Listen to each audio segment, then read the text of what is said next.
সাধারণ মানুষ আর জেগেছে, তাই অনেকের ফেটেছে।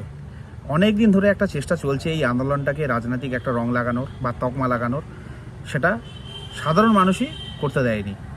বহুবার চেষ্টা হয়েছে এই আন্দোলনের মধ্যে রাম বাম ঢুকিয়ে দেওয়ার, এটা সেটা ঢুকিয়ে দেওয়ার, বাট হয়নি।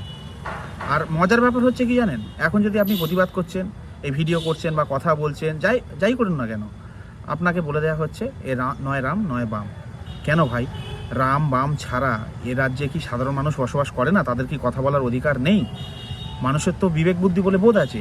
সেই জায়গা থেকে দাঁড়িয়ে তাদের যেটা বলার তারা সেটা বলছে, পোস্ট করছে, আলোচনা করছে। এই দলের জায়গায়, এই শাসকের জায়গায় অন্য কেউ থাকলে মানুষ একই কথা বলতো। কারণ এটা মানুষের সাধারণ বুদ্ধি দিয়ে এটা বিচার হচ্ছে। রং লাগাবার অনেক চেষ্টা হয়েছে, সেটা বৃথা। কারণ সাধারণ মানুষ জেগেছে, এটা আপনাদের বুঝতে হবে। তাই যতই এটা রং লাগাবার চেষ্টা করুন, মানুষকে থামাবার চেষ্টা করুন, থামবে না।